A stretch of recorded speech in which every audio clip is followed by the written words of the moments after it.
All right, welcome to America This Week, live on Monday. I'm Matt Taibbi. And I'm Walter Kern. And this is maybe the silliest location we've ever done because we're both in the same place. We're both in Washington, D.C., but we didn't know until 30 seconds ago that we're both here. It tells you how the declining status of our relationship. No, that's happened a lot. What it is it's actually a tribute to the boundaries that we keep. That's right. That our boundaries are so good that we could be in the, neighboring hotel rooms. But see, I have a suspicion and a kind of a paranoia almost whenever I visit Washington, D.C., because somebody once told me a story about staying in the Willard Hotel in I don't know if it was the Willard. I shouldn't bear false witness. A big Washington hotel where power brokers stay. And he was lying in bed doing something, and there was a big mirror near the bed. And he looked closely at the mirror and he noticed that something was moving behind it and that it was one-way glass. That at least is the story. It might be a lot like the guy who woke up in the bathtub with his liver removed, but the story at least is that he noticed that there was like a huge aperture into his room in which, presumably senators could be caught cavorting with, Eastern European hookers or something. And at the very least. Yeah, there should be more of that. I mean, I think every room in a hotel room in Washington should be just in case, Well, I've been told that that's true, and I've been told that in the lobby of every Washington hotel of any, of any status, there are spies, and so I play a game when I go into hotels to meet people. Who are the spies? How well disguised are they?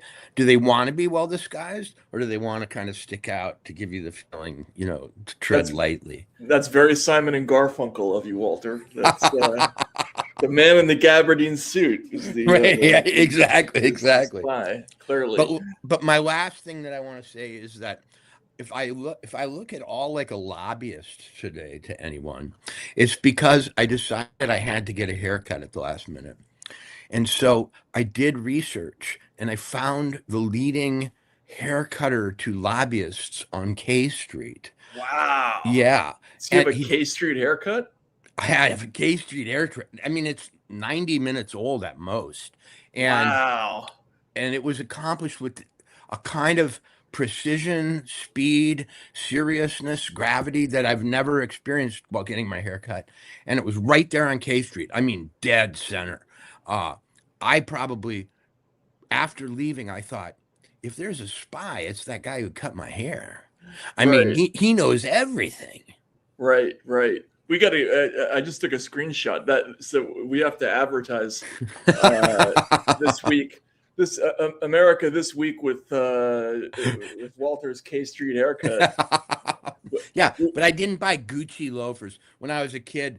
The cliche about lobbyists was that they wore Gucci loafers, but they never mentioned where they got their hair cut. But today I found out, and I did it. And frankly, the guy was a damn good hair cutter, I have to say, because it was a mess. Did you get a hand job also? Like, did you get a little hand release to go with it, or no?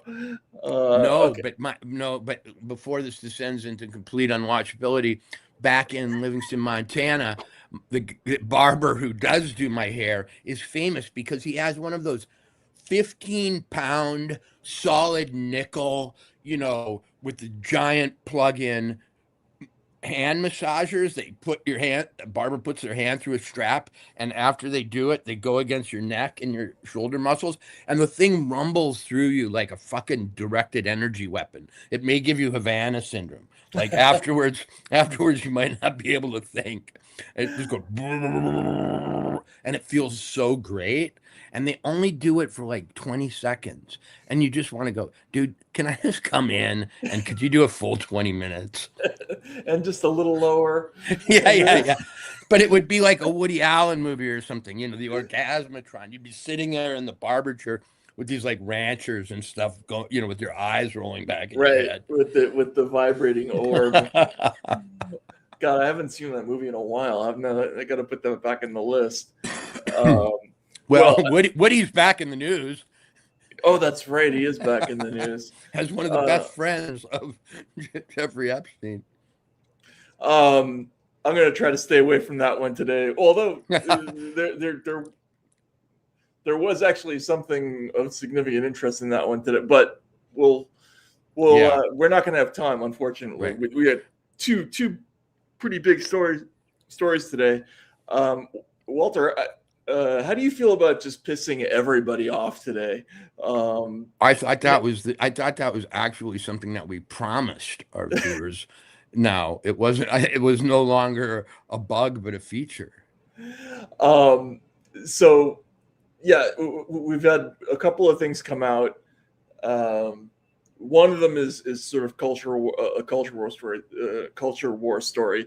Another is not, and I think we should start with that one because this one is. I'm getting a lot of calls about it. I have not. As you know, Walter, I've been on the road. I haven't had a time to do a whole lot on this yet. But can we start with SOT 10?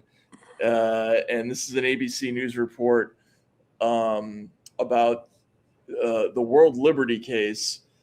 And this is Donald Trump's crypto company. This is a big story. This is the Wall Street Journal. Is it his company or is it his son's company? I thought it was the Trump family, but okay. I'm not totally up to speed on this, but I've heard things about it, and strangely, I've heard things about it for a long time. It sort of subsided. Right. That's actually a good point. But this story was broken over the weekend, I believe, by the Wall Street Journal. And, we've had so many different Trump scandals. Right. That, and we've even had scandals about this very issue, emoluments, before he even became president. But this story is different. I mean, there's no other way to put it. Let's watch the ABC introduction to it first. Sure. Tonight, growing questions over potential conflicts of interest involving President Trump and his family's business. The Trump family's cryptocurrency firm, World Liberty Financial, selling nearly half of the company, a 49% stake for $500 million to an Emirati royal just 4 days before Trump returned to office, according to the Wall Street Journal. That investment making the Trump family business partners with the UAE, even as Trump is shaping U.S. foreign policy with the region. Months later, the Trump administration approving a deal to send highly coveted American artificial intelligence chips to the UAE, alarming ethics experts and Democrats in Congress. Of course, there's a conflict. Why is Donald Trump focused on enriching himself, his family, and his friends, as opposed to focused on driving down the high cost of living? World Liberty Financial tells ABC News the president had no involvement in the transaction, and any claim that this deal had anything to do with the administration's actions on chips is 100% false. The White House counsel also telling ABC News the president has no involvement in business deals that would implicate his constitutional responsibilities. The White House adding the president's assets are in a trust managed by his children. Okay. That's why before the show I mentioned the children when you brought it up. So but there's different reporting about this. So the New York Times put out a story this weekend also that showed let me just read from the story. President Trump, through an entity called DT Marks DeFi LLC, effectively controls a large stake in World Liberty, which generated $57 million for him just as the company was starting up, according to his financial disclosure report last year. Revenues from the company are also shared with Zach Witkoff, the son of Steve Witkoff, who is Mr. Trump's Middle East envoy, among other partners. So there are a number of different things in play here, but okay, but we just saw a story about something that happened 4 days before the inauguration. What's making it a story right now? What's making it a story, but right now is that I believe the Wall Street Journal pushed it forward significantly by talking about the deal. Oh, we didn't know that until today. I don't think we knew the extent of the deal 4 days before he was inaugurated. Okay. This was a this or the possible quid pro quo with the chips. Right, with the chips, exactly.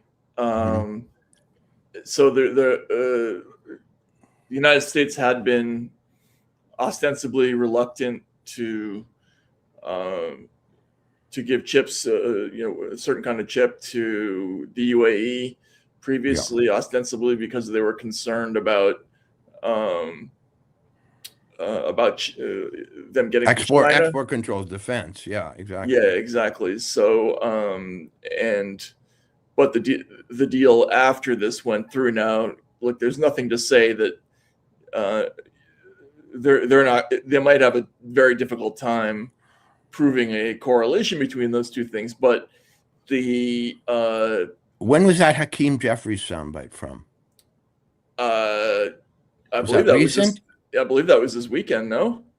Oh, okay. I'm just making sure because I'm just a little confused about this story personally because I heard a lot about it back about a year ago, actually, a little less than a year ago. I started hearing rumors of this, untoward crypto deal and something about this chip deal, and I was sort of waiting for it because I thought that it was being investigated in Congress at some level that long ago, and I kept waiting for it to kind of come above the waves, break the waves, and it never quite did in the way that I was led to expect it would, and now it seems to have. Yeah. Well, look, the issue here is establishing the connection between this this DeFi company, the DT Marks DeFi, which has what does DeFi mean? I'm not sure. What does it stand for? And by the way, the numbers on this in the Times story are a little different from the ones in the Wall Street Journal story. The Wall Street Journal story relies on our pals, the people familiar with the matter. Right. And well, let me stop you just a second, because it's coming back to me. As I recall, when I was first told about it, the context was that Israel was upset about it. That the partnership being what it was and with whom it was, at least on the chips thing, was of concern to Israel. So, in other words, friends of mine, people I know, contacts I have, who hold Israeli interests primary, were the ones who were talking about it. That's what I remember. Right. So the issue here is, look, this story is clearly written. The person familiar with the matter has let me just read the attribution because it's interesting. In the Wall Street Journal lead, it says 4 days before Donald Trump's inauguration last year, lieutenants to an Abu Dhabi royal secretly signed a deal with the Trump family to purchase a 49% stake in their fledgling cryptocurrency venture for $500 million, according to company documents and people familiar with the matter. The buyers would pay half up front, steering $187 million to Trump family entities. So the Wall Street, the Journal is basically telling you that they've seen the documents, but the whole thing still depends on the people familiar with the matter, and it panning out that there was a secret deal that it's controlled by this DT Marks DeFi, but I reached out to a couple of lawyers earlier today. A couple of people in the crypto world. This is not like a lawyers, politically active lawyers, or just lawyers? Politically, like more on the congressional side. Let's put it that way. The Democratic or the Republican congressional side? One of each. Okay. And one of them said. One of them sort of like a traditional Republican and basically said, if true in big letters, he's fucked. Like this is bad.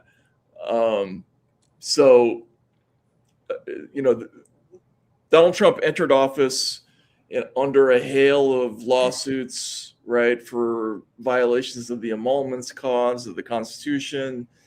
Those got tossed. The argument back then was that people simply patronizing his businesses abroad amounted to, improper compensation to a chief executive.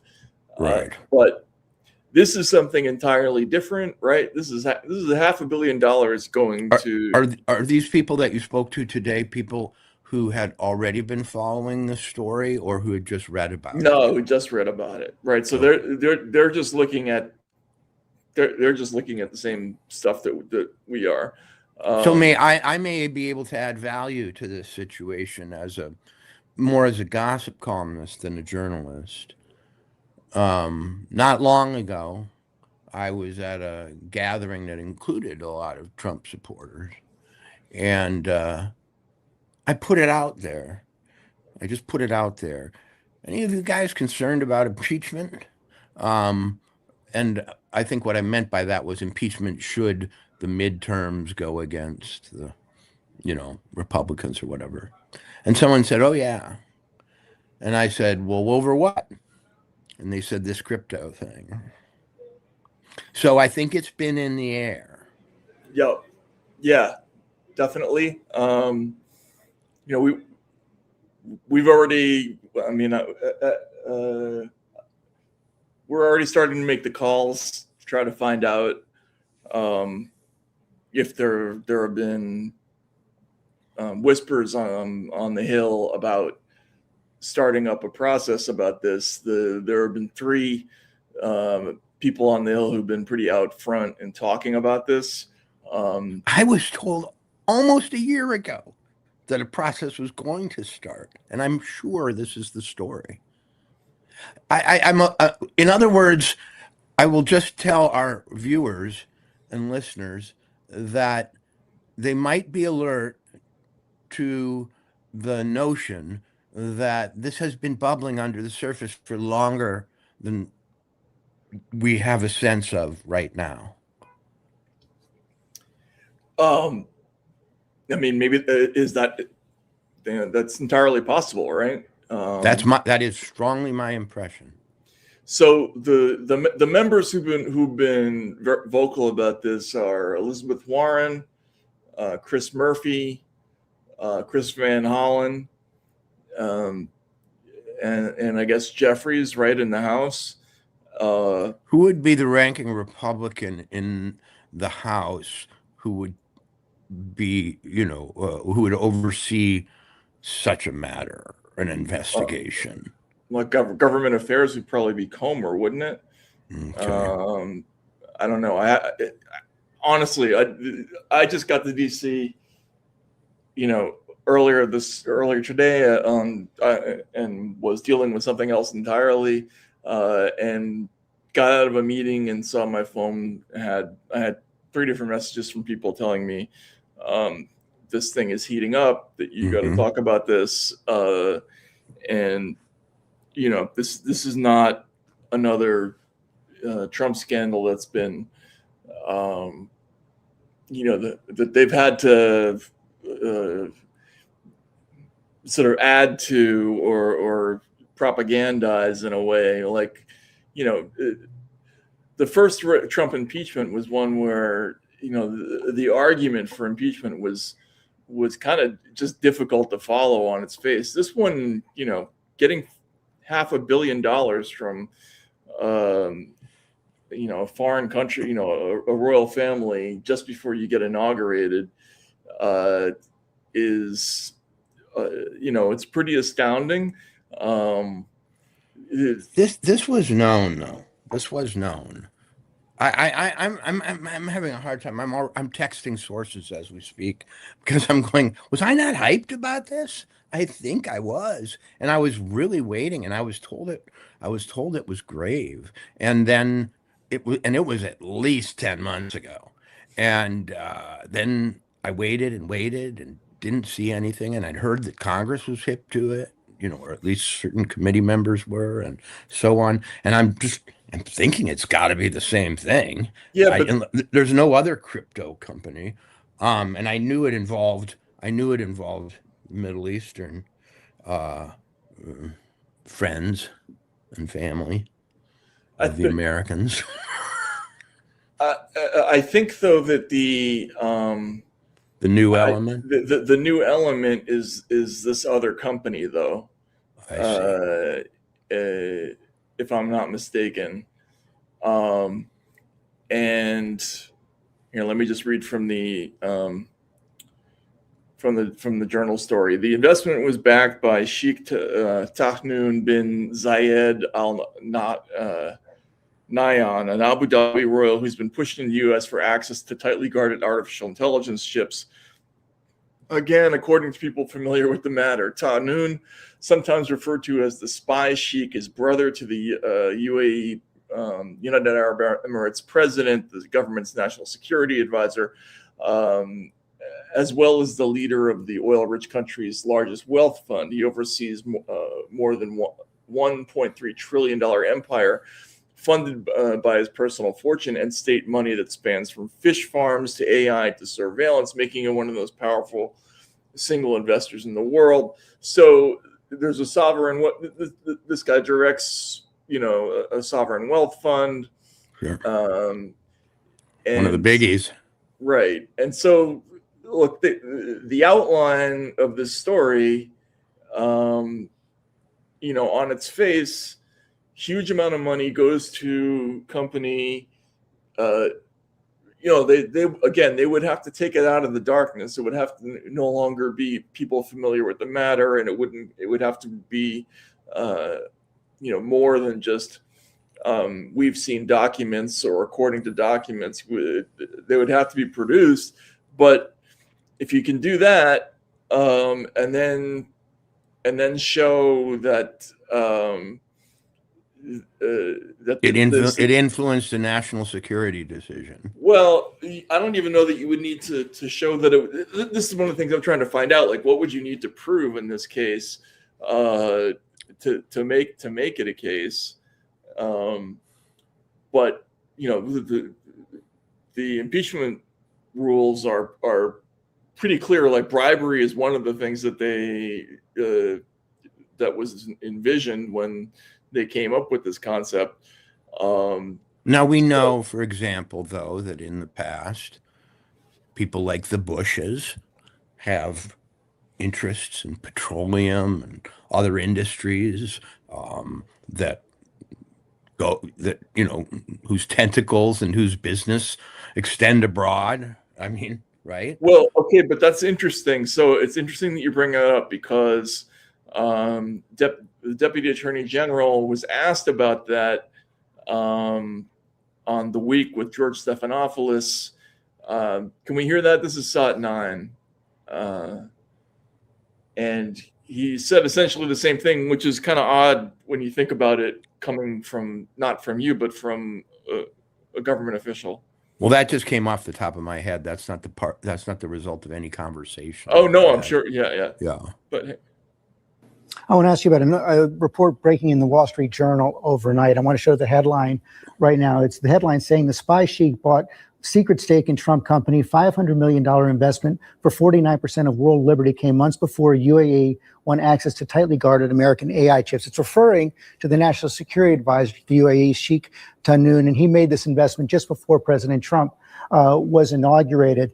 The article goes on to say the deal marks something unprecedented in American politics, a foreign government official taking a major ownership stake in an incoming U.S. president's company. This is the company of President Trump's family. Eric Trump is the president of the company. President Trump is listed as the founder emeritus, though he's not running it directly right now. How do you respond to those who say this is a serious conflict of interest? I love it when these papers talk about something being unprecedented or never happening before, as if the Biden family and the Biden administration didn't do exactly the same thing and they were just in office. So look, I saw that article. I don't have a comment on it beyond President Trump has been completely transparent when his family travels for business reasons. They don't do so in secret. We don't learn about it when we find a laptop a few years later. We learn about it when it's happening. And so there's nothing unprecedented about the Trump organization going out and trying to make investments that basically all will come back to the American people and jobs in this country. So that's a pretty weird defense. I mean, like, yeah, it is, and it is. I mean, it is weird in the sense that Hunter Biden's Burisma adventures and his fundraising junkets to China for investments in companies that were of some kind of vaporous nature that I've still not quite completely pinned down, were some of the biggest cudgels used to beat the Biden family. That's for sure. Now, I guess I'm a little confused, not confused. I'm a little bit illiterate, a little bit ignorant on the rules governing the families and of presidents in their business dealings and their international business dealings, which most business dealings these days are in some fashion. I mean, if Cheney's a Halliburton investor, I suppose, but he's not an owner. Back when he was around, there were a lot of people involved in international defense contracting in the Reagan administration. Not Reagan himself, though. Is the president singularly vulnerable to these charges, or but for political reasons, or is there a special legal liability?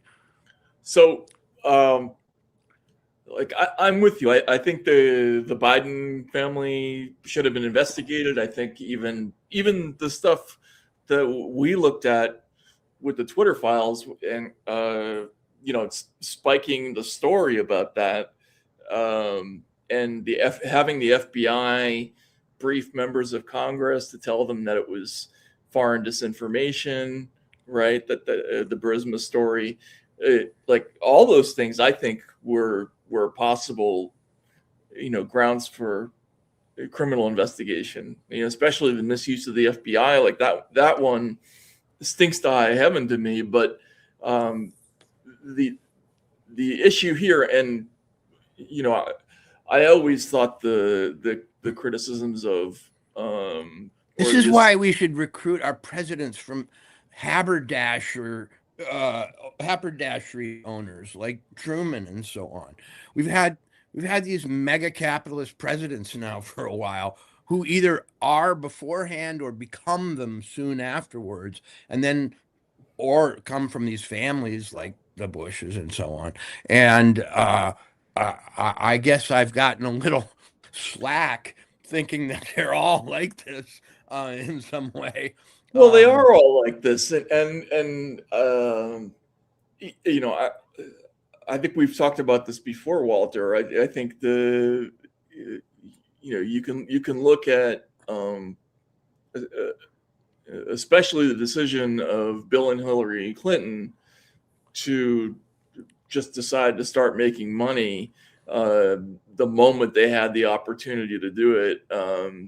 After she left the State Department.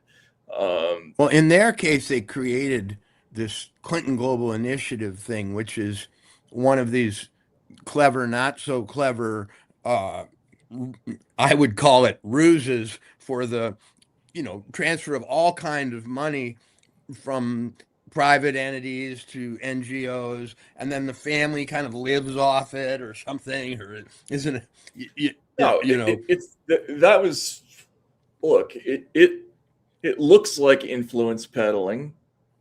I mean, I don't know what you call it when the ex-president of the United States gets a waiver to go give a 1-hour speech in Moscow and get paid. How much did he get paid? He got paid $500,000, right? Before his wife runs for president. She was still Secretary of State, I think, at the time. They had to get a waiver for that so he could speak at Renaissance. Who gives Capital. you those waivers? Inspector Generals? Who gives you those waivers? So, look, that was an extremely bad look. I mean, it's one of the reasons why the Russiagate thing was so ridiculous. Like, could you imagine if that fact pattern existed with Donald Trump? That if Melania Trump had gotten $500,000 from a Russian bank and then gone to meet with Putin personally afterwards, while her husband was in office. And then there was the mayor of Moscow's wife in the Hunter Biden situation. Right.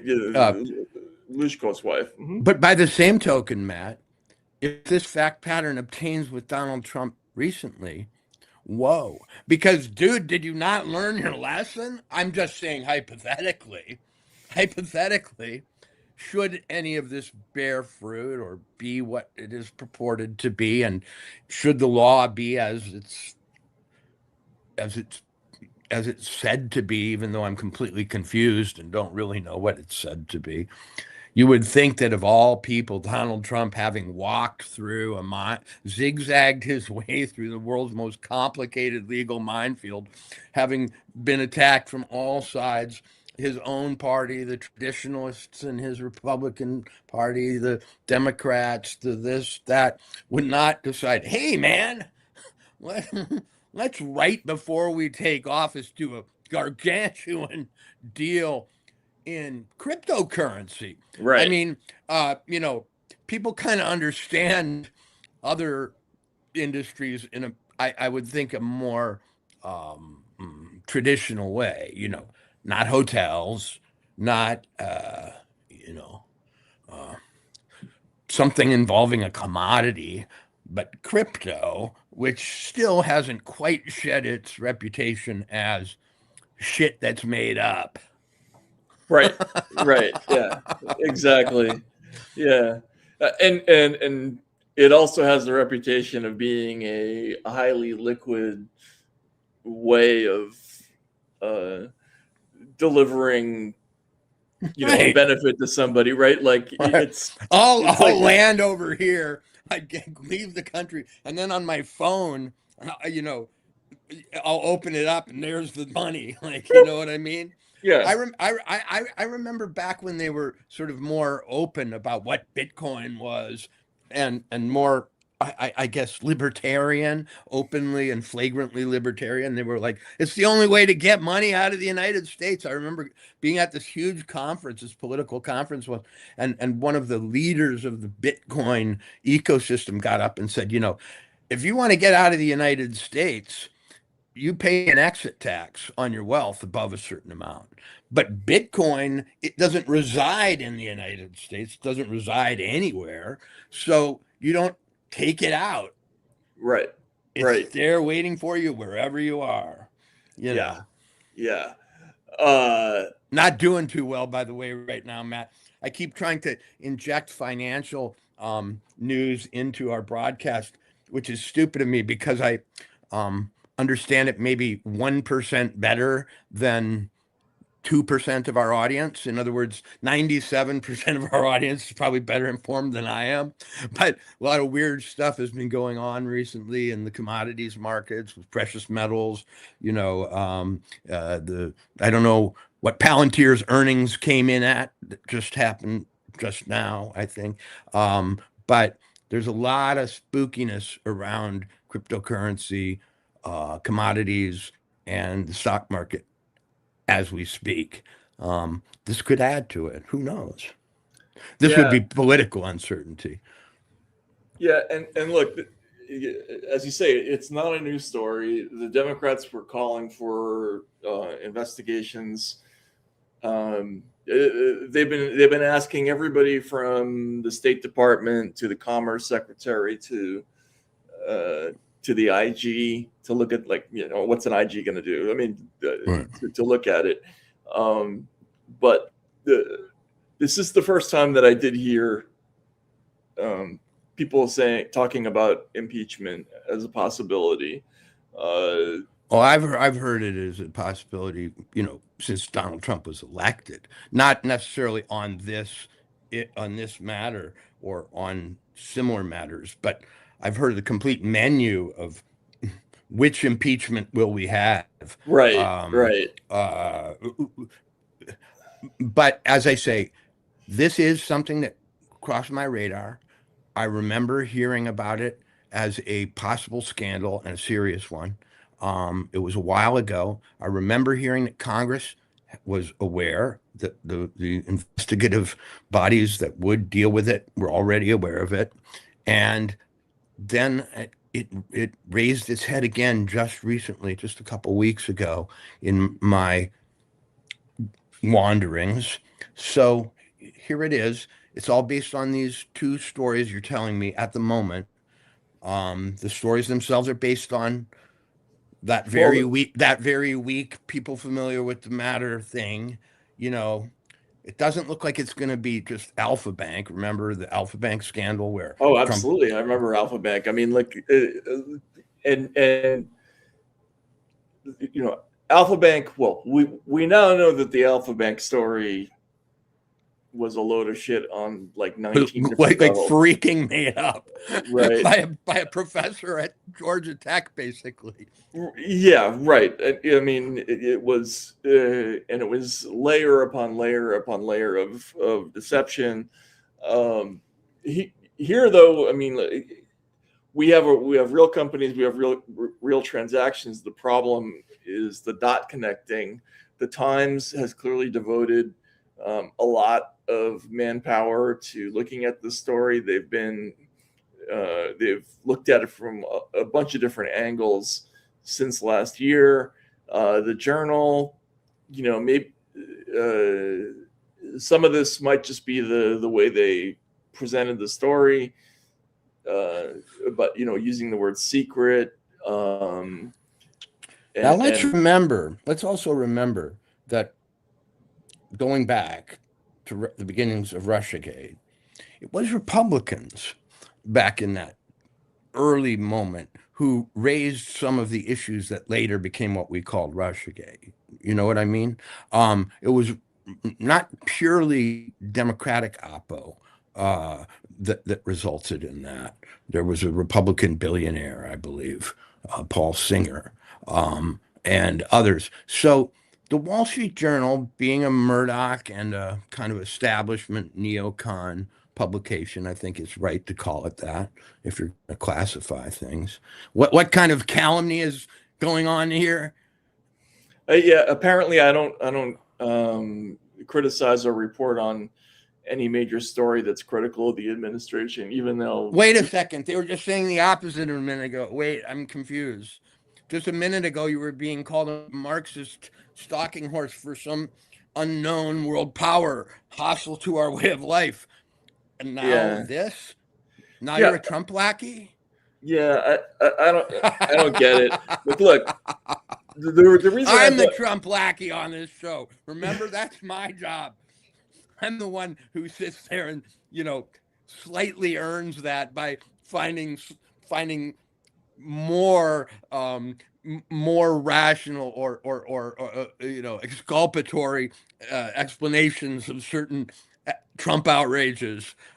Don't get the wrong person, you troll. That's right. Maybe we should switch roles. Yeah, that's an arrow aimed at my forehead, not yours, man. But I mean, in all seriousness, the reason to bring this up is we can go back through the whole history of Donald Trump scandals and talk about how every one of them had an element from the very beginning. Almost everyone had an element from the very beginning that that made you wonder, if this was being oversold, right? Right. You think about like the Afghan bounty gate, right? And yeah, boy, remember that was the end of the world when that story came out. And I remember thinking the number of different things they would have to establish in order for this to be real and to be, politically imperiling for Donald Trump is like beyond belief. Here, it's the distance is not so far, but the problem is, as with so many of these stories, it's yet another story that's so far backed by anonymous sources, and we have to see this piece of paper. We have to figure out exactly what the interest that Donald Trump has in this company and what that company's interest is. And also how fancy were these chips? How fancy were they really? How dangerous were they really? I mean, selling computer parts to other countries is probably something the U.S. does a lot of, it being one of our, big advantages in the world to be high tech and have Silicon Valley located here rather than, somewhere else. But I'm gonna say this. There is not one Trump scandal thus far in the history of them that has grabbed me since the first 5 fell apart. Okay, I think I was a little intrigued, not just intrigued, but drawn in by the Fancy Bear and other Russiagate spy stories at the beginning. I got immune to it. I got to be honest. I was like, not this shit again. Not as an ideologue, not as a political person, but as a journalist. I was like, the last thing in the world that I want to give my time to is the 138th Trump scandal that, launched by some Oppo shop. Yet here I am taking this one slightly seriously, a little bit more than I would, not because of the story itself, because they all came out in the Wall Street Journal and the New York Times and the Washington Post and Slate and everywhere else too. I mean, it's not that this one's coming out in places that are of greater status or magnitude. Well, yeah, I mean, it's the boy who cried wolf, right? I mean, like if it's a real story, then they kind of clown themselves on this thing. But we still got to see, right? That's the bummer about life. Yeah. For the 1000th time you drop hot water on your foot, or you drop a pan on your foot or whatever, and it burns you, and then you have to go, but I don't know, but maybe this time it won't. To experience teaches that Trump scandals tend to come on strong, like, comets that are supposed to light up the sky, and then you have trouble seeing them at night, and then afterwards there's another one, and you start to forget which one you're dealing with.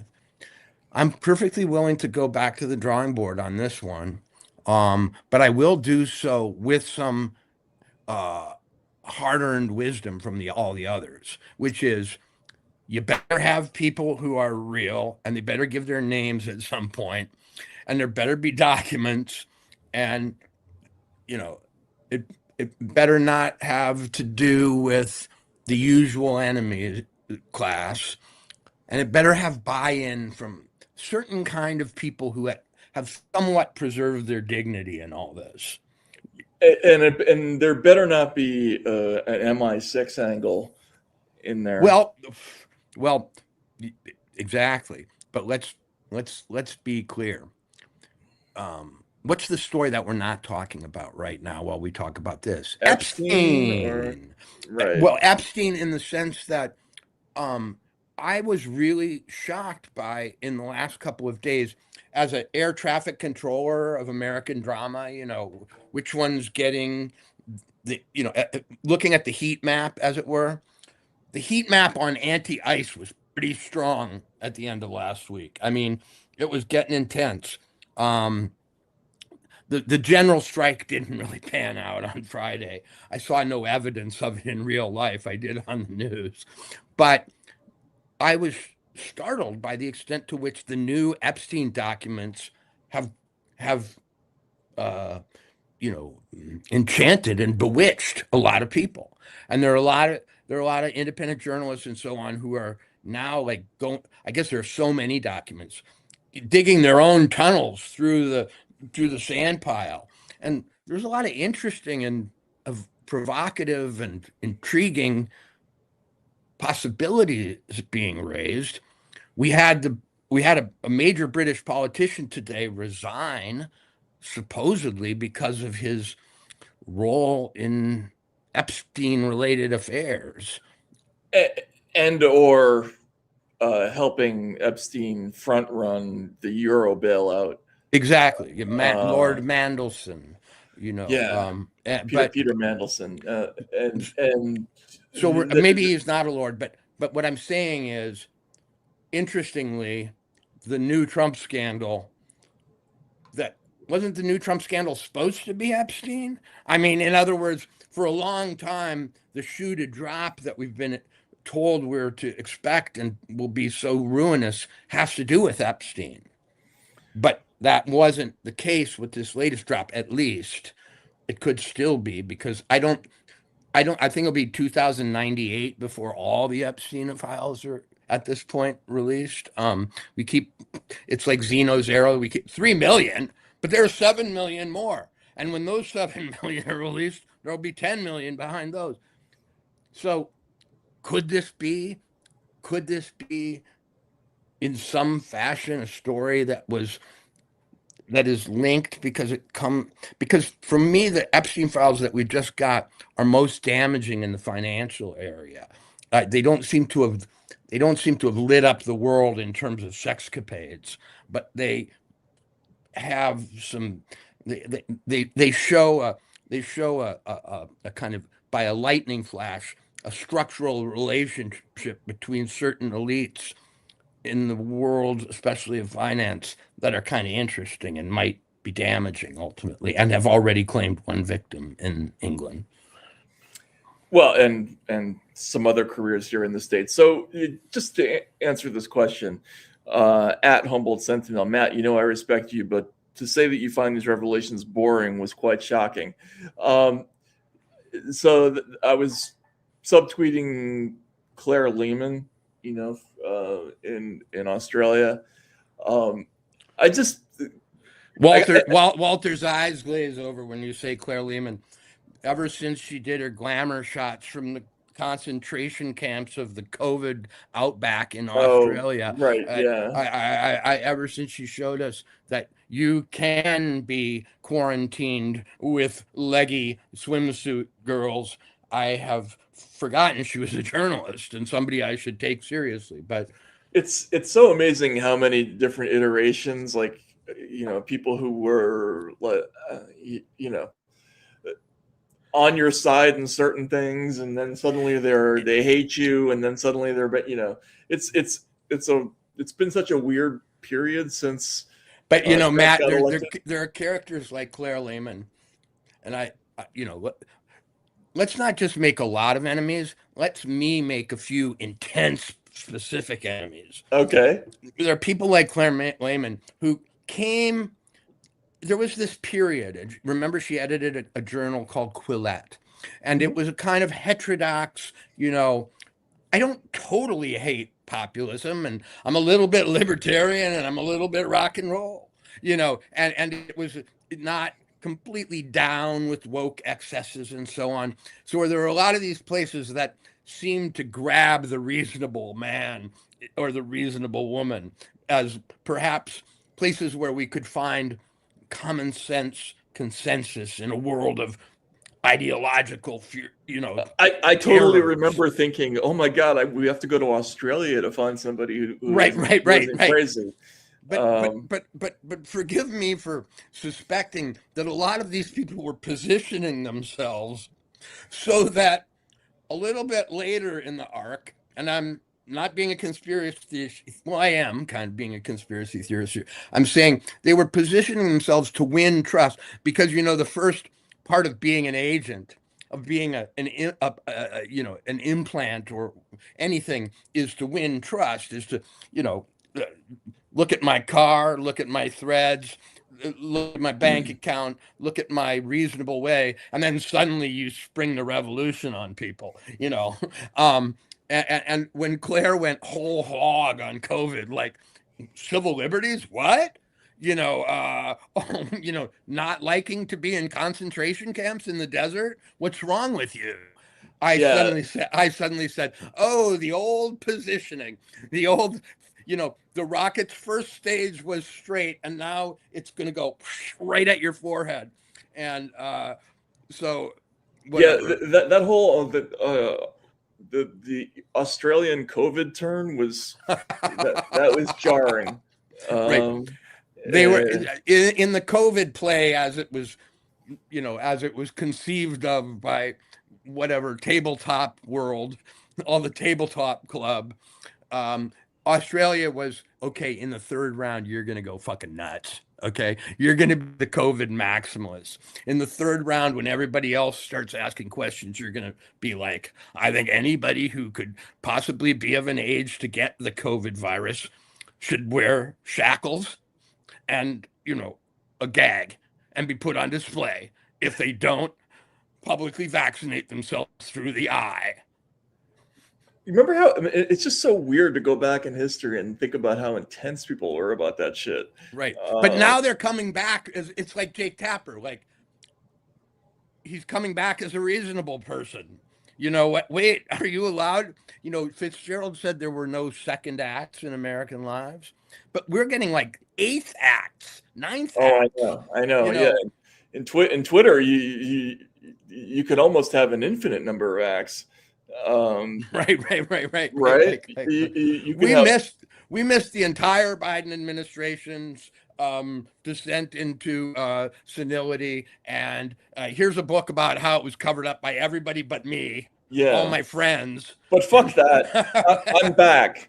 But I'm back. I'm back on. That's right. I'm on the Acela sanity train. And you can trust me. I'm back. I'm back on Planet Reasonable. Yeah, it's been really weird. I mean, it's hard. It's funny that that answer by by Todd Blantz about the deputy AG about Joe Biden and Hunter Biden and all their dealings. That relativity argument, the hypocrisy argument, it's real, but it's with some people it's increasingly ridiculous, right? Like it's very hard to take the solemnity and the finger wagging from people who turn their blind eye to things for years on end, in the previous 4 years. But yeah, it is a little bit weird. Like with this story, the and we can sum up on this Yeah. crypto thing, because I don't really have a whole lot on it yet. It just beyond the fact that a few people who I trust are telling me that this is more serious than you might think. But you have a major financial scandal of a type for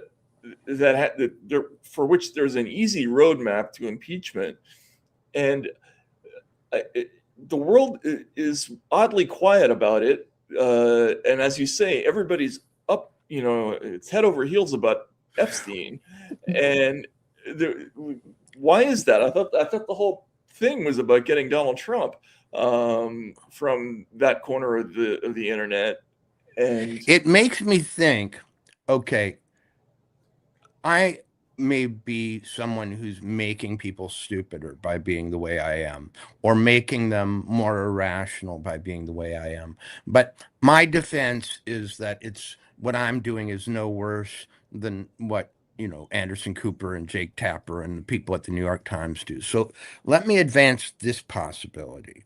If it's true, and my memory serves me right, that this was poised to be something a while back, and then didn't break through for some reason, it causes me to think that it was held, and that it was held in abeyance for some future moment.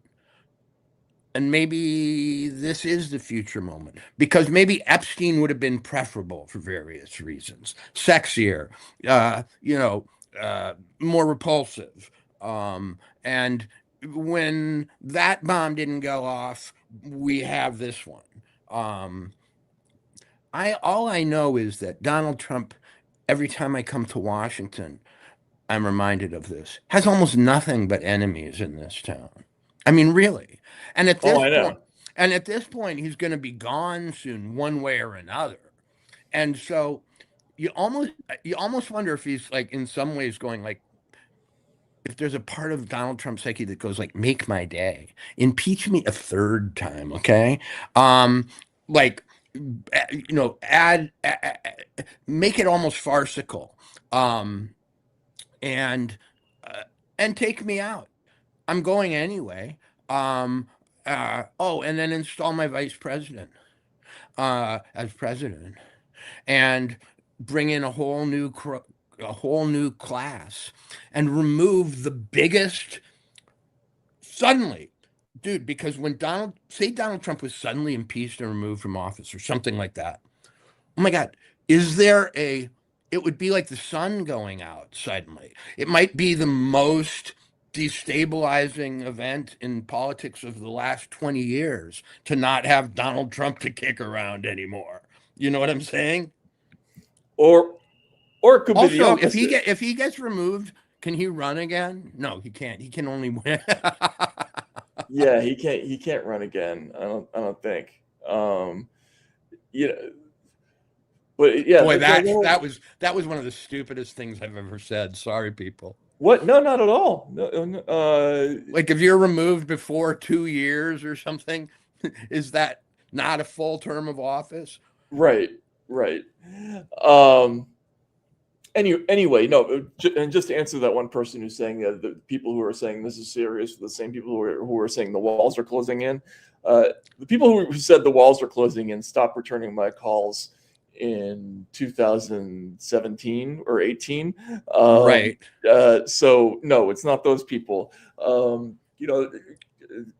Again, this is through the lens of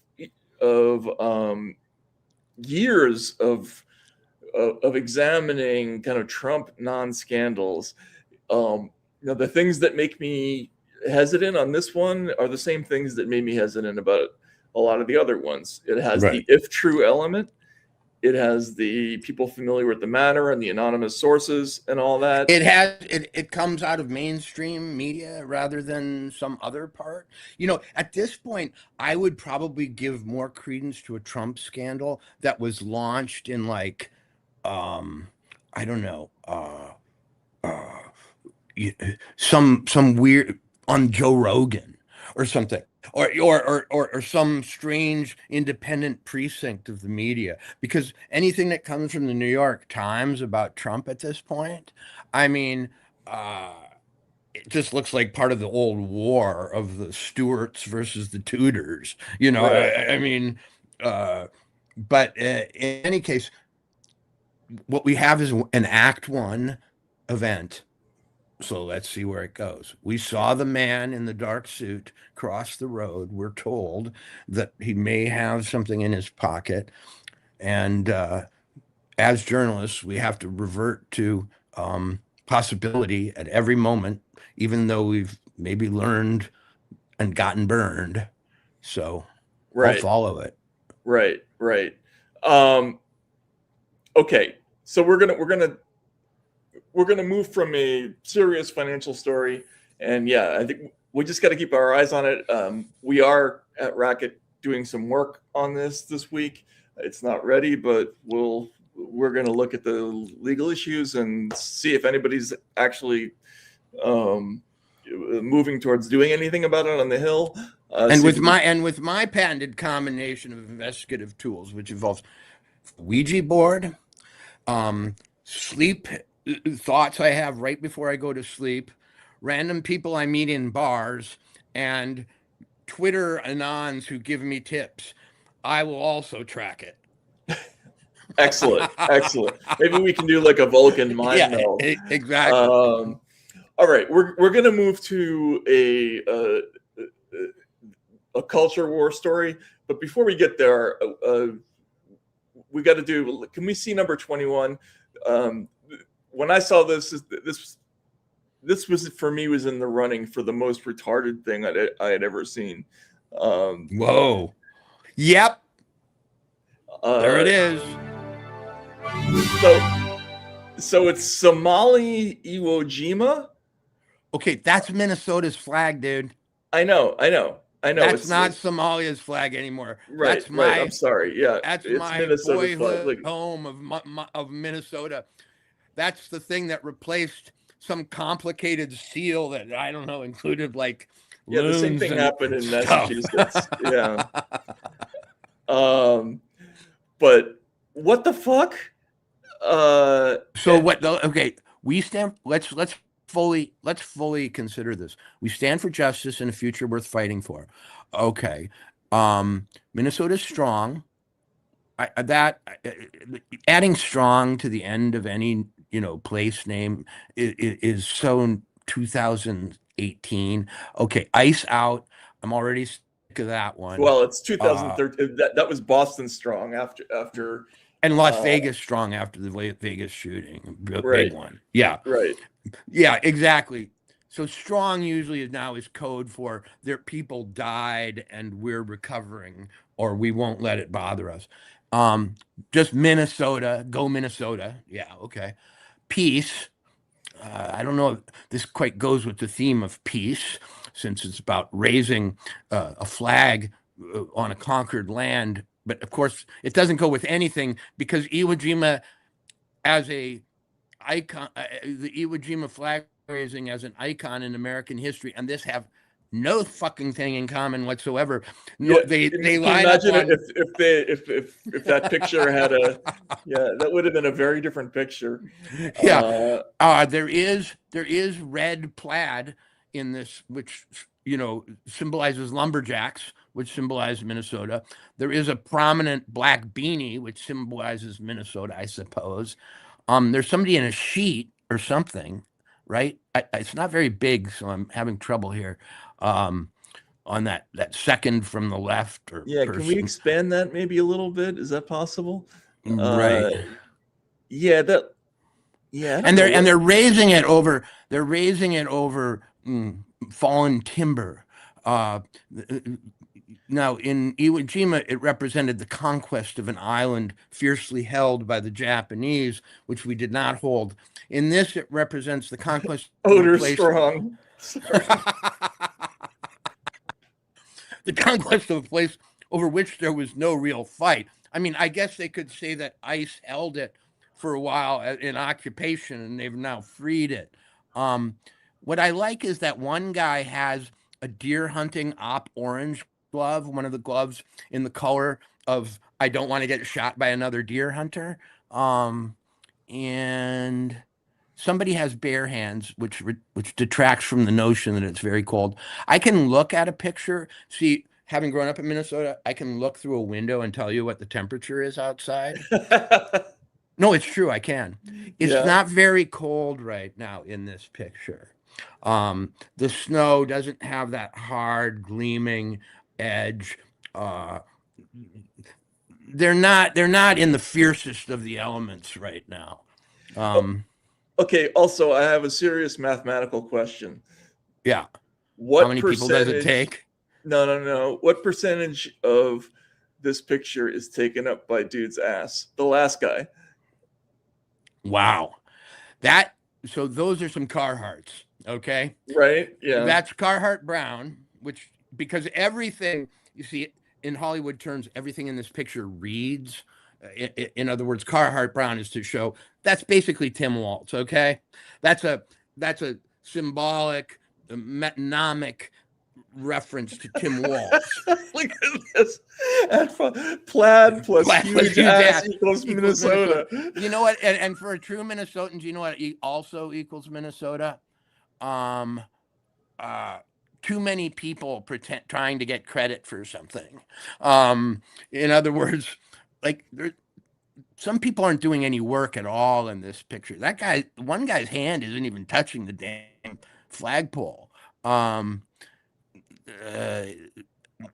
Again, why is that? Yeah. That's true. Yeah. So there's a lot of people sort of pretending to be raising the barn when really two dudes. There's just not enough. Yeah, that you need some verisimilitude there. Like Right. if the guy's got his hand extended, what is that? A mitten he's got on? There's a lot of weirdness there. It's the person in the fringed white garment that I don't quite get.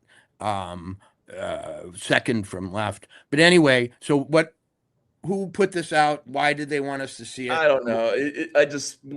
I saw it and I just thought it was the dumbest thing. It's the dumbest thing I've seen in the last 72 hours. Dude, these are the white dudes for Harris. That's the white dudes for Harris. It is white dudes for Harris. Yeah, exactly. And still at it. Right. Yeah, exactly. Not afraid of women. They raced to find a place in the woods that was geographically most distant from women, and made this thing with a prominent Carhartt covered. Whatever. Look, there should have been some migrant. They shot at me from that angle. It may not look that great either, but. Unless this is without photoshopping or AI augmentation, and they have a rule about that, I would suggest to the makers that they add a V of migrating Canadian geese in the distance, and that will just absolutely pin it to the wall as a Minnesotan moment. Right. Okay, we can move on from this. It's just a bunch of guys. Right. The guy with the big ass and that thing, he doesn't appear to be involved at all in the raising. He seems to have fallen. He seems to be one of the fallen. Or he's looking for something. Or it is in his ass crack that they are planting the flag. That it is his, rather than snow or punky wood, fallen wood, the thing that's going to hold this thing aloft is that guy's sphincter. Couldn't we redo the Minnesota flag to have it be a Carhartt covered ass? That's so true, dude. Right? It should be. It should be. That's what it should. With the Kurt Vonnegut Breakfast of Champions asshole symbol on it. Exactly. Right in the middle with the asterisk type thing. Okay. All right. So that's silly.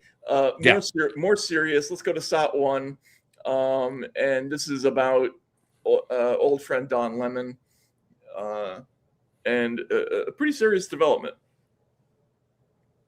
Some breaking news. Don Lemon has just been released after appearing in L.A. federal court this afternoon. Our Eyewitness News reporter Josh Haskell is live in downtown L.A. with the breaking developments. Josh?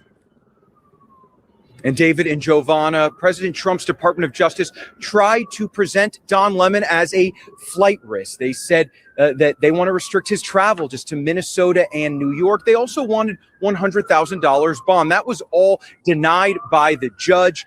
Don Lemon will have a court date in Minnesota next month. Now, once leaving this courthouse, Don Lemon walked to cameras. This is what he said. I've spent my entire career covering. I will not stop now.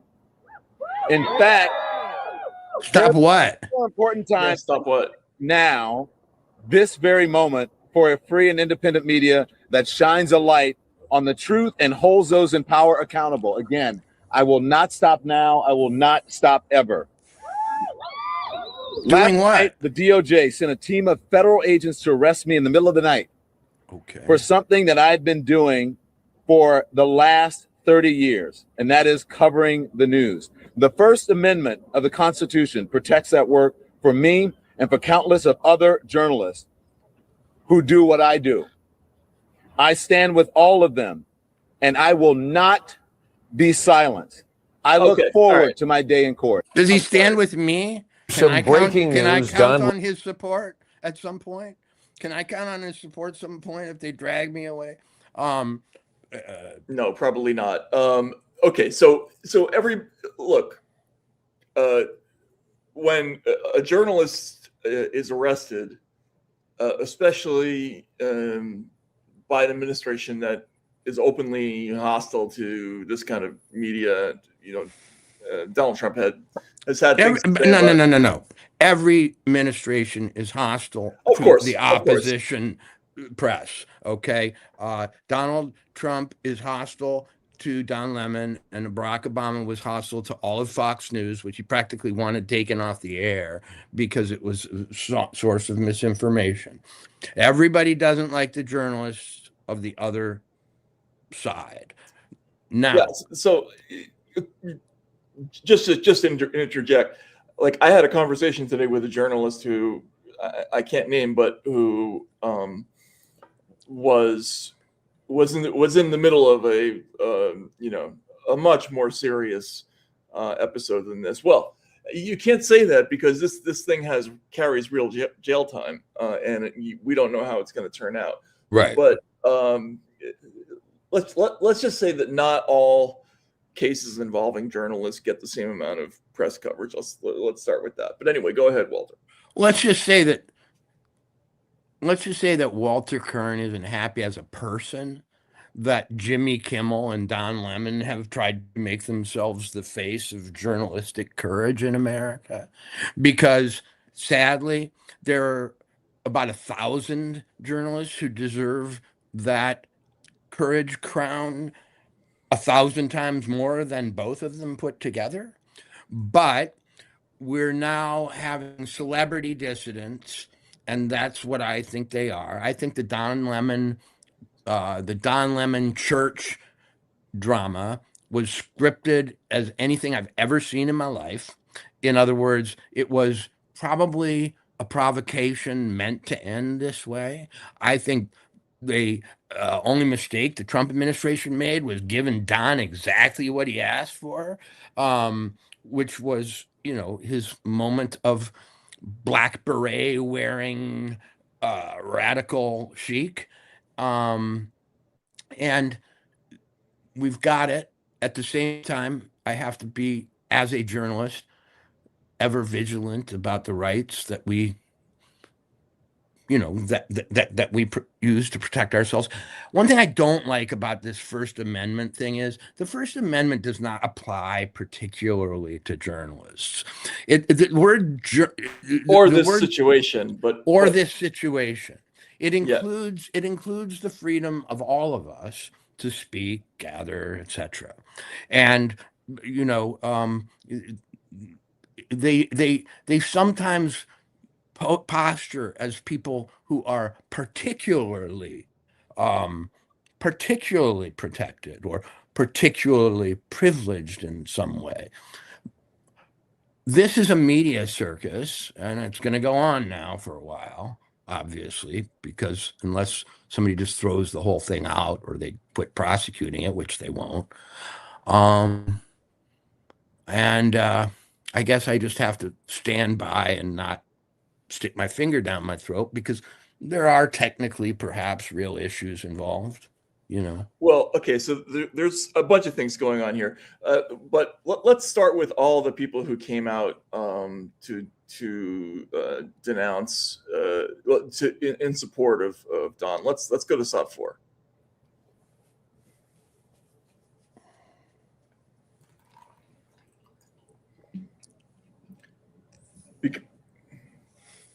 Trump administration has systematically targeted the free and fair press because they want to intimidate America and oppose anyone who is not willing to bend the knee to their extremism. The free and fair press is central to the foundation of American democracy. Once again, Oh, come on. the administration is behaving no differently from police states and authoritarian regimes across history. They've arrested a journalist for the crime of doing. This arrest is not just about one journalist in one incident. The arrest is a dark message to journalists everywhere. If you dare criticize this administration, watch your back. From But my that's 98% of them. layperson's perspective, was the work of a reporter. He went into the church along with the protesters. He covered the story. He listened to what the people said who were in the church. That is his crime. What's happening with journalists being arrested for reporting the truth and reporting the news is shameful, it's dangerous, and it should concern all of us. Should also be a reminder to our press that they need to aggressively and unabashedly report the news, honestly and openly. They cannot acquiesce to the demands of this administration. Who Okay. is he talking to there? What, in other words, where has been the big acquiescence problem so far? I haven't seen it. Okay, immediate take. Okay, good. This is an op. This is a celebrity op. This is a synchronized attempt to, portray America as, falling under the dark night of some kind of iron curtain that may or may not be falling. It offends me because I lived through and on this show helped you narrate a period of real peril and ongoing peril that extended not just to celebrities like Don Lemon, but to journalists all down the line on all sorts of issues during COVID and during Russiagate and so on. Yeah, I don't Also- remember any of those people complaining when I got threatened with jail for a typo and had the IRS sent to my house. But anyway, go ahead. Exactly. Oh, wow. Civil liberties suddenly are in fashion in Hollywood when they sort of weren't for a while there. So I guess this is the problem with having principles. You are doomed to have to defend them in cases that you find absurd. And I feel like this whole church incident was a provocation meant to yield something like what we're seeing now. But that's just my theory. As to whether or not Don Lemon under the FACE Act is likely guilty or not, I'll leave that to the fucking courts. I really will. If I were a journalist, I would not feel any more chilled right now than I ever have going up against presidential and regime power under any regime. I don't personally think that the doomsday clock that leads to complete tyranny is that much closer than it has been, though we're told it's about to strike midnight.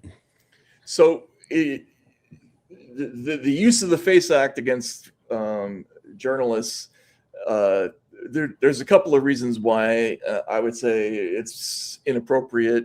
One of them being that the Trump administration itself actually asked for the act to be sort of whittled down earlier this year and to revoke the results of certain cases. I would have thought that it would take something pretty extreme to trigger a prosecution under this law. But let's put that aside for a moment, because I was a little bit shocked when I found out the actual history of this law. But no, it's always, should he have been arrested for this? Hell no, I don't think so. It's not the kind of thing that I would call a crime. But is it First Amendment protected? I wouldn't necessarily call what he did. Well, how can I put it? I think that the planned, orchestrated, and grievous disruption of this gathering may have been a violation of the civil rights of the churchgoers. Yeah. Okay. So there's the conspiracy and the charge FACE Act is meant to protect the civil rights of people who are organized in maybe unpopular. What's so weird is that this thing is being turned almost on its head, because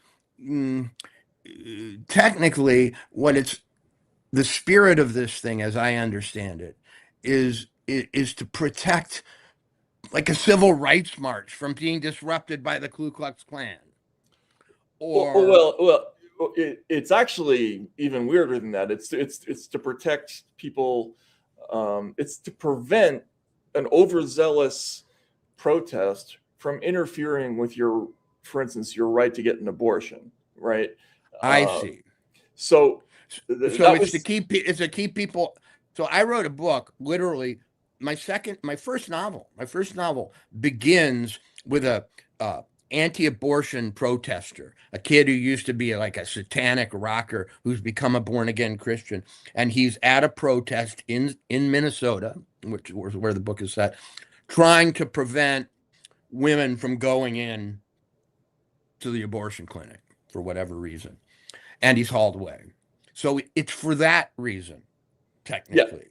Yeah. Okay. Yep. Yeah, and there is a corresponding provision in there that was inserted in order to get support of some of the other members, that basically says that anybody obstructing, access to a clinic or observance of a religious ritual, it's a very oddly written law, and it's clearly written that way because there were some politically strange bedfellows that had to come together in order for it to be passed. It's the kind of law that I don't like in the first place. Okay, just to speak personally, these laws that try to thread the needle on civil rights, making some exercises of them more equal than others, tend to be rather tortured affairs that are bound to come apart and be abused later.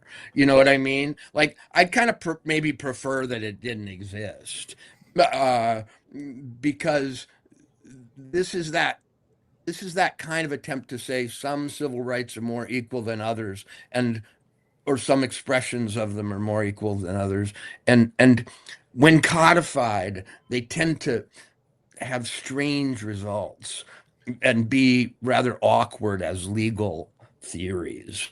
So there's kind of a surprise ending here that I want to get to in a minute about what you're saying. But first, we got to address the elephant in the room, which is that it seems like everybody, like Democrats, have completely. They have no idea what the First Amendment is anymore. They don't know, what free speech is. They don't know what isn't free speech. They don't know. Well, did anyone watch the Grammys last night? Because the stormtroopers did not come bursting in to repeated and impudent and oppositional statements about Trump from the stage of a Hollywood award show, you know. Right. So I'd say we're not yet at the Stalinist or, you know, Hitlerian level of crackdown. If, you know, Billie Eilish or whoever it is can on national network worldwide TV, you know, tell the regime to F off. And why is that? Because what Don Lemon did is not it's not doing your job, which is or doing his job, which is how Chuck Schumer put it. Like, if you go into there's two things wrong with it. Number one, when you go in, you can't barge into private property and stay after they ask you to leave. Like, the minute they ask you to go, that you got to go, right? Like, and do they get to come to my house and be? No, they don't get to come to your house. Like what the fuck? This is not. This is basic shit. Like, you don't get to barge into places. Like, even if you're covered in the story, I'm a journalist. Yeah, you know, like when I was a kid, my father, who was he's a very funny dude. He got me a little ID with a red ring around my head, and the idea was that I could always hold it up and say, "It's okay, I'm an asshole," right? And this is the exact same thing. Like, you can't go barging into any private property, let alone a church service. And being a journalist doesn't trump that. Yeah, because there isn't, in a way, and this is the thing I want to say over and over to America, there really, in legal terms, isn't such a thing as a journalist having superseding rights in any situation. No. A journalist is merely a sort of concentrated form of a citizen, one who talks more about being a citizen and the civil and the First Amendment and the other and the other rights of the Bill of Rights. But there is no special cutout, and they keep implying that there kind of is, you know. Which is another indication that they don't understand that. As a journalist, not as a private citizen. Yeah, and then there's this other thing that drives me nuts, Walter, and I'm trying to think of what the best example to show of this is. Let's go to SAW 12. So there's a thing called the heckler's veto, which is, if we can hold on just for a second, it's when you don't want someone to speak, so you yell and shout and obstruct and don't let them talk. And there are people, actually educated people, who think that this is counter speech, like what they call a counter speech. No, counter speech is when you answer somebody with, like, you let somebody talk and then you answer them, right? Like, not letting somebody talk is the opposite of counter speech. Okay. And this is an incident where a conservative judge named Kyle Duncan went to Stanford Law, and got shouted down by a bunch of students. They all eventually got reamed out by the dean of the law school for not knowing the fucking law. But this is like what they think is free speech.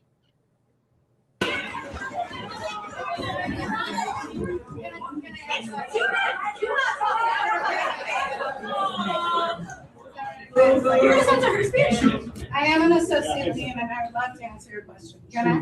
Yeah, and to this room, because you're asking into the room as well. Is that okay? Associate dean, what She doesn't need your permission. Is that okay? Because you are also talking to the room. You asked for an administrator. She is an administrator. You just asked for an administrator in here. You want to chamber or you want someone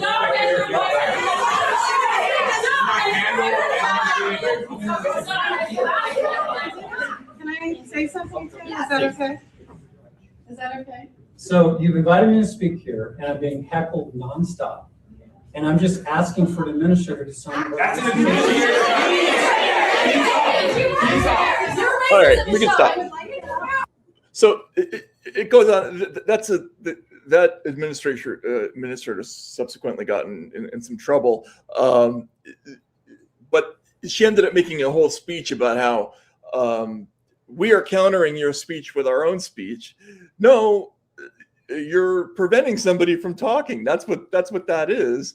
That's a First Amendment violation, right? So when these people come in, when they interrupt a church service, when people can't reach their kids, right, as some of the reporting, or when kids can't reach their parents, right? Which Exactly. is one of the things that happened there. I mean, there's a million things about this that are not free speech, and that does not mean I'm in favor of him being arrested. It just means that if you think that that's fucking free speech, you're nuts. Can right? journalists burst onto the floor of, I don't know, some proceeding, some private proceeding, whether like the Capitol? Right. Can they do that? Or no? Do they get thrown out? We know No. the answer. Can journalists come bursting into the board meeting of Nabisco or Apple Computer and say, I'm a journalist, with a bunch of people who then overtake the meeting? I'm thinking that because I'm in the business of having takes, and it's not honest, or at least not hardworking of me to not have a take, to shilly-shally. At this point, reserving the right, of course, to change my mind and completely, betray whatever principle I'm espousing now, I'm a little worried that the new journalist provocateur, the journalist invader, the journalist who can, come into any situation and by saying the magic words, have a kind of legal command of it or a legal right to disrupt it that others don't, is not a great precedent. No, it's all right. I'm an asshole. Like it doesn't work. And because that's what journalists are. You're right. Your dad was right. He wasn't actually just being funny. He was right. He was speaking a truth. What journalists are people who are assholes in situations where normal people are polite. Right. They get in the face. They ask questions that make people uncomfortable. They they kind of cause a certain kind of logical and political trouble in situations where others are just nice. They're assholes. But how big an asshole can you be, and can you be one to the extent that you ruin other people's gatherings? No. Break through their doors, scare them. That's not the kind of the assholedom that we cheer in journalism is of an entirely different variety. Why does it bother me that Don Lemon is a bad journalist? In other words, if he had some gravity, if this was someone else than Don Lemon, almost anyone else, I might be a little bit more empathetic or sympathetic. But it's like, wow, it ends up being Don Lemon who's going to be the big test case on this. Right. I wish it was somebody who could either write, speak, think, or something. This guy's a complete zero. I mean, look, he works in the media forever, who's looking for a comeback on the new independent channels where hits are, what you get, not contracts from CNN. I mean, he ties himself in knots trying to answer the question about whether or not a misdemeanor is a crime. It has no idea what freedom of speech is, or the First Amendment, even though that was his job. It's pretty much the only law you really need to know if you're a journalist. What constitutes freedom? Taylor Lorenz is like light years above him in terms of accomplishment. She's Felix Frankfurt or fucking William Brennan or somebody like that. It is as though the great, and we're to take this seriously, in the movie that is America right now, the great test case of a journalist's right to disrupt thing is being played by Ron Burgundy. You know what I mean?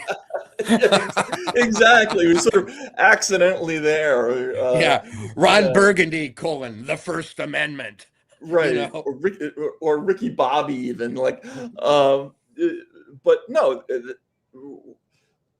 we celebrate the kind of dickhead that we celebrate in media is Seymour Hersh, who just will not fucking go away until he gets his story, and doesn't let an editor talk him out of it or allow somebody to tone things down when it shouldn't be toned down. Like there is a quality that we do cheer in journalists for being obstinate and difficult and not going along, and those people almost always end up on the outs somewhere, fired, swimming in very, very deep waters by themselves. But that's not Don Lemon. Don Lemon, he fucking barged into a church and during the service. Yeah, and he's just an idiot. And then afterwards, he calls them white supremacists, and because he's grasping for an explanation. And while he was there, he grilled them in ways that weren't entirely journalistic and reeked a little bit of struggle session. Like, why are you such a reactionary, sir? That kind of thing. No, he didn't even like. If you're going to be a journalist, ask a question like, does it bother? What's your position on immigration? Do you not? Do you? What's your Christian position on immigration? Do you think that you shouldn't love your brother? Like be like that. Like ask what people actually think. It's funny. It's funny because that church, that congregation, I had a few little sources that knew more than the average person about it. It was not a particularly right-wing congregation, from what I gather. Number one. Number two, there were young people there, and I have this, almost at firsthand, in the sense from parents and relatives of young people who were there. They were really upset. They were scared, kind of. They didn't know what was going on. These were kids who thought church was a kind of quiet place where, normal people dressed stuffily, speak in voice, the inside voices. And all of a sudden this mayhem broke out, and they were pretty flipped out, man. Yeah, I mean, the pretext for going into that church was paper. It wasn't even paper thin, like paper. I can't even remember what it was. It was that someone in ICE was one of the pastors was the acting director of the St. Paul ICE office. So which is actually, and we're not talking law here, but in cultural terms, a really bad precedent is that institutions now have to answer to the professions of those belonging to them. How weird is that? Like, in other words, there are all kinds of schools, other civil institutions that have people in them who work for ICE and other disliked or temporarily unpopular groups. And this kind of being a social, there being this new social argument for disrupting groups on the basis of, common guilt with whoever is least popular in the group. Weird. Right.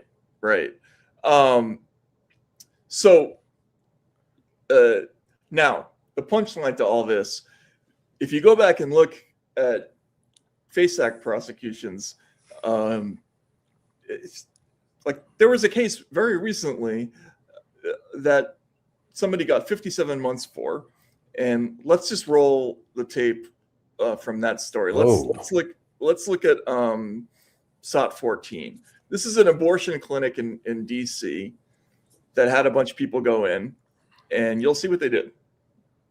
5 people face years in prison if found guilty of blockading a DC abortion clinic back in 2020. One of those defendants is the anti-abortion activist found with fetal remains in her DC home last year.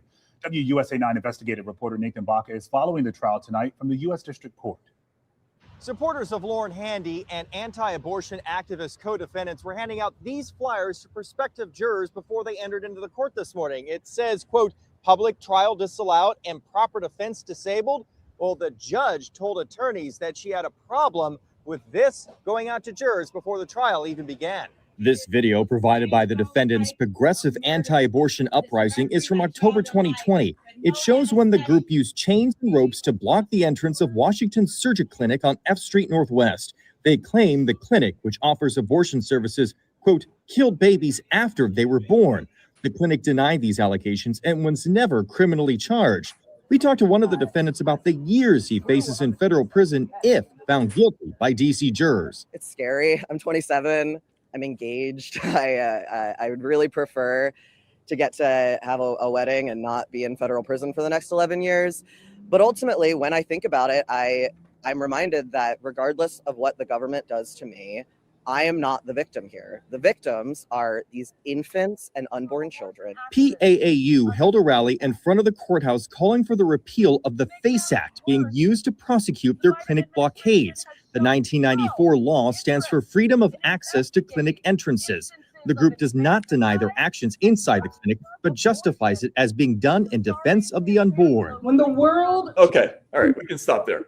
So you saw the video. It was a gang of pretty unimposing looking people, including a couple of elderly people who chained themselves together to block entrance, and they did it. They blocked entrance to this clinic. If I'm not mistaken, somebody had to go out a window or go in a window in this case. But the sentencing in this case, the person you just saw at the end there, Lauren Handy, was sentenced to 57 months. John Hinshaw was sentenced to 21 months. William Goodman got 27 months. Another one got 34. Another one got 27, 24 months, 27 months in prison. Right. So that's some real time, man. Yeah, that's real. I mean, that's serious shit. Now, the Trump administration using this law is fucked up because when they came in, one of the first things they did is announce a change in FACE Act prosecution policy. And we actually, our own Ford Fisher, with whom we talked, 3 weeks ago, I think, from Minnesota, he did a piece for us about these protests starting up again after Trump's new directive. So if we can just show just a little bit of that video. They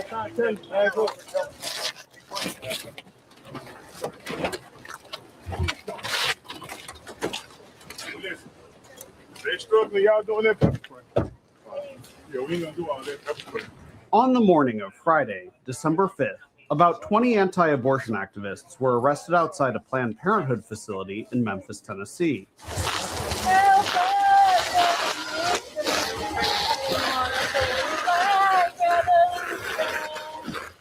The demonstration was the first in an apparently planned series constituting the revival of Operation Rescue.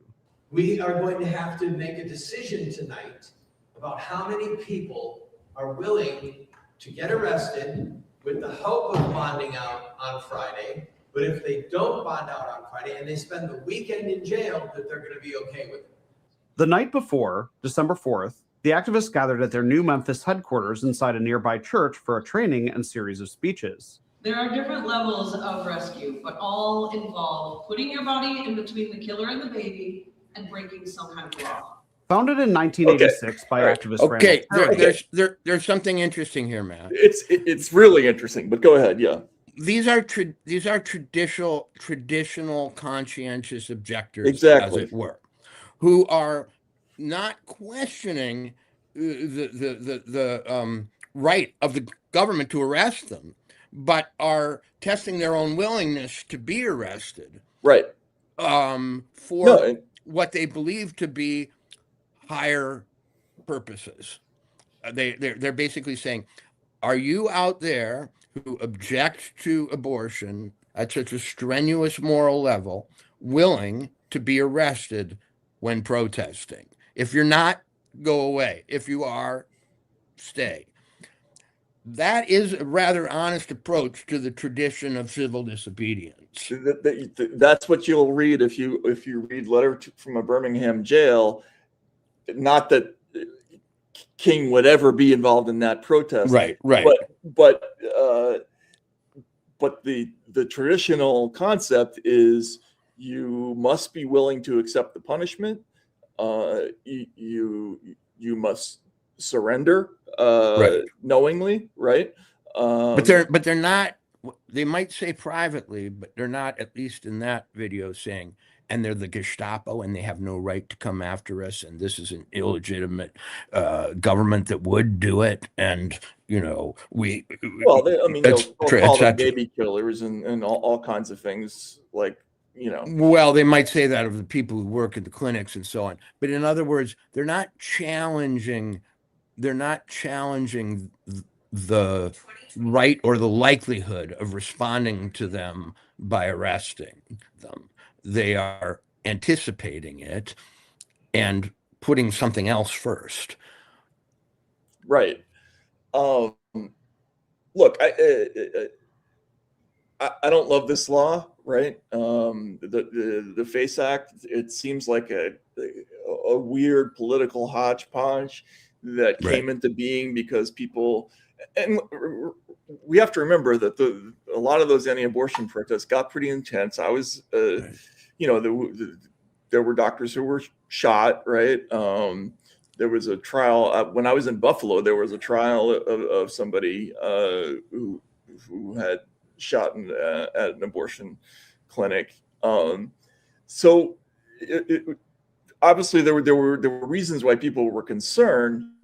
But if you have these elderly people and these sort of young Christians who are sitting there saying, yeah, well, I really don't want to go to jail for 11 years, but if that's what it takes, I'm sorry, you put that side by side with Don Lemon, patting himself in the back for his great journalism when he fucking, burst into a church. Also, here's the thing that really galls me more than anything in this bonfire of hypocrisy that as I perceive it.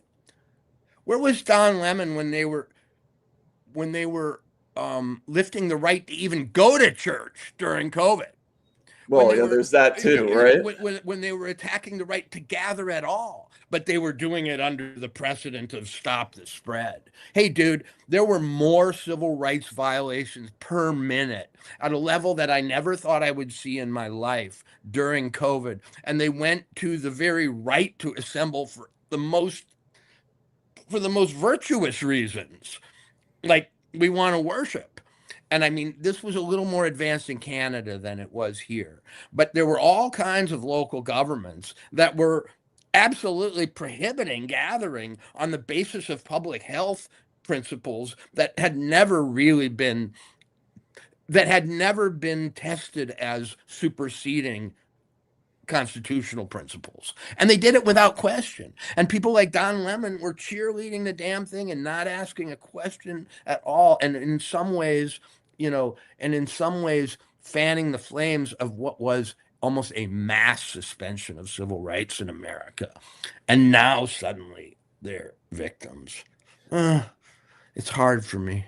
Yeah. So, okay, to at S.O. Cummings, the difference is that I do not believe Don Lemon will go to jail. Well, he's already been in jail on this thing, not for long, but he did long enough to have his picture taken. Yeah. And there's a real possibility. I mean, this is a grand jury indictment, and by the letter of the law, the case is there. It's I think it would be difficult to make. Right. and incidentally, there are some of the other, like the magistrate in Minnesota didn't sign off on a warrant for Don, but did for some of the other protesters whose behavior was a little bit more extreme. Because right? Don wants to have his cake and eat it too. In a weird way, he wants the moral glamour of a protester himself. In when he wasn't. I mean, and he also, it would seem, and this is just alleged, didn't just ride along, but was in some way part of the conception of the action. Yeah, I mean, he's talking before and after about the plan and all that stuff. The plan, yeah. But look, no matter what, I'm not in favor of anybody getting arrested for this. I think the Trump administration is overreacting, or they're reacting politically. If they actually go through with this and put somebody in jail, it's going to look really bad. I mean, asshole or politically it will. And you know what? I was actually really almost identically minded when we started this. But as I thought about it, I was like, can you put on this so-called journalist hat now and ride in to any sort of disruptive gathering or invasion and have a defense, have the Don Lemon defense? I'm not sure I want to establish that yet. No, I mean, look, if you look at what the guys at the people at FIRE, right, what they said, they were pretty critical of the church action. They were also very critical of the Trump administration for the charges, which is where I think most people, rest on this thing. Like, I don't know if you saw Bill Maher's exchange with Joe Scarborough about the whole thing over last week, but he seemed to have a pretty sensible take on it, and all Scarborough wanted to talk about was Republicans this, Republicans that, right? Like, and Bill Maher is like, God, this is like fighting with my wife, and I'm not even married,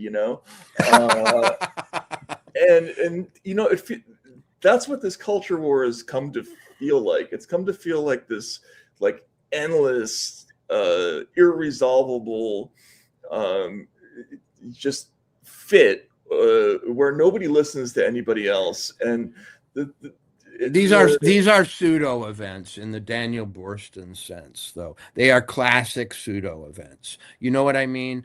The entire invasion of this church, that doesn't happen very often, okay, was conceived as some sort of test of our boundaries around these issues, and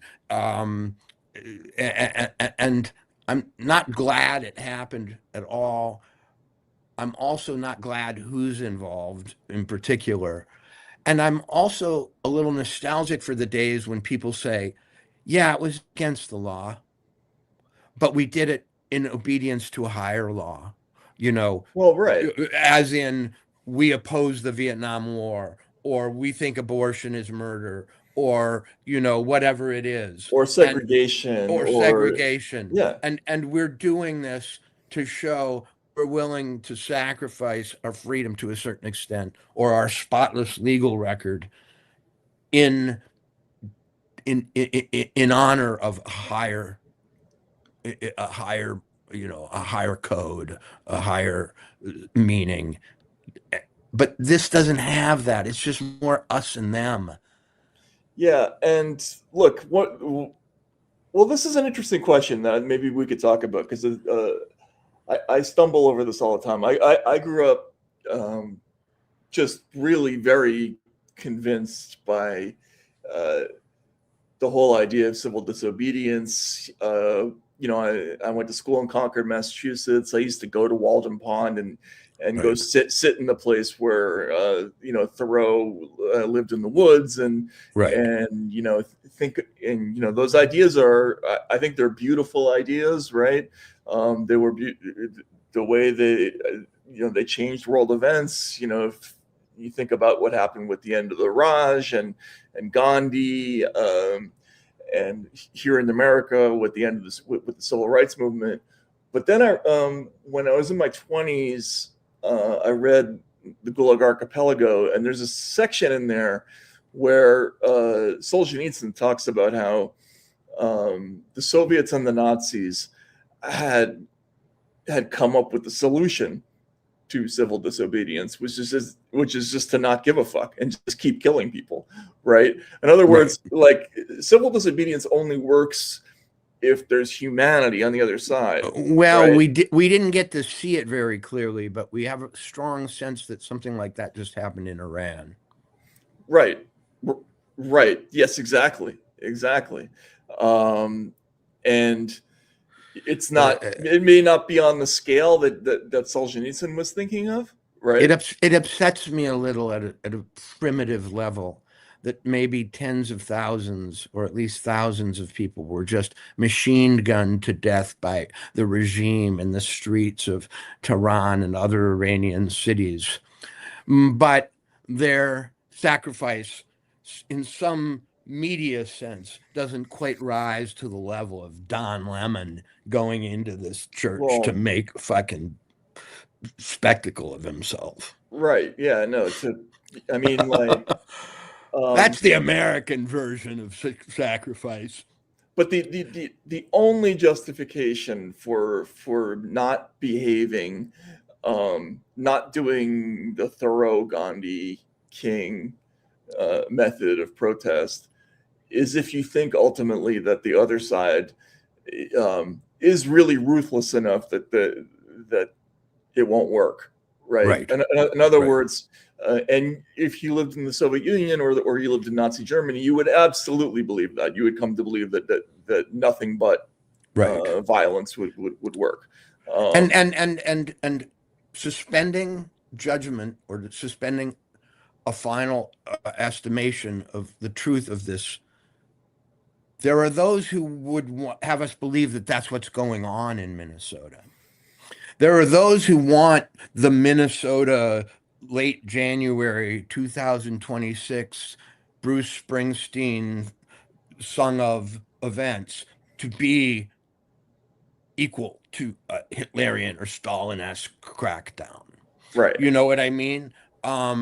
Whether or not it is, I won't comment. But well, it's not. I mean, it's not. Okay. If you think it is, and then you haven't seen that. You just don't know, right? Like, well, the boss pretty much said it was from. Well, it's frustrating, right? To watch Americans just not know the difference between all kinds of things. To watch Americans steal the valor of all of history's martyrs, right? So as to award it to Don Lemon.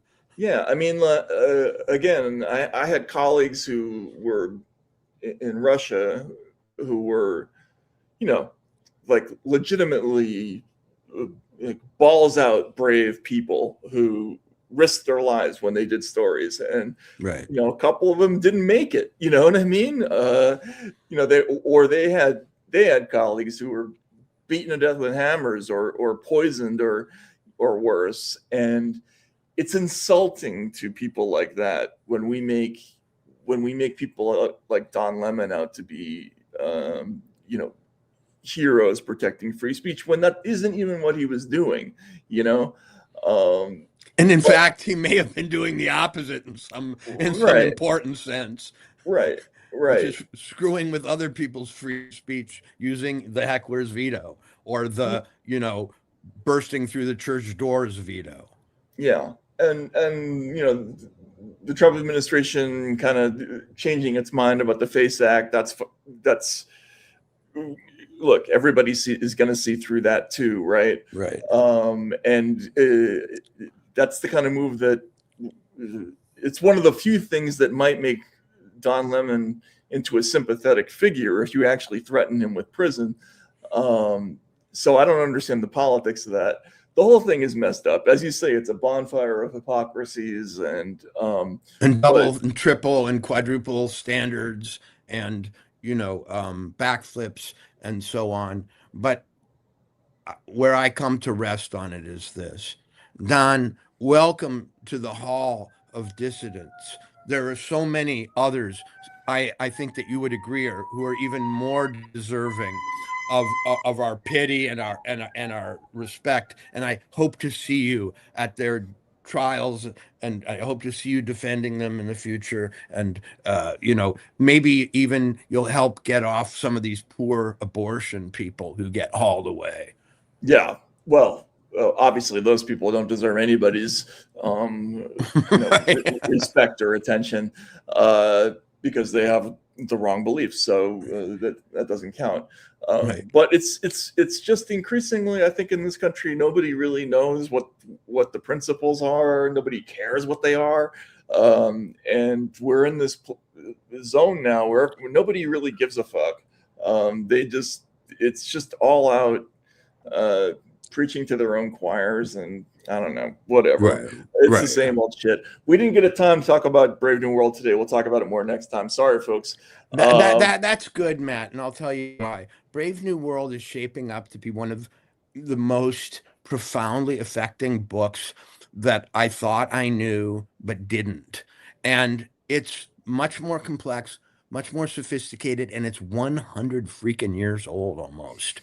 And it's talking about futuristic science and basically cloning and mass hypnosis in ways that are so modern and so appropriate even to the AI discourse that's going on just now that I can't believe it. I almost can't believe it. Yeah, it is a little bit freaky. There's a lot of things about it that are taking me a minute to process. So it's probably good that we're putting it off for another episode. But yeah, anyway, it deserves serious 20-minute blocks of deep consideration, not half-assed gesturing at the end of a live stream. Yeah, especially not after Don Lemon. We'll make sure we talk about something more ennobling before we talk about Brave New World next time. Anyway, thanks everybody for hanging out, and we'll see you again later this week. See you then.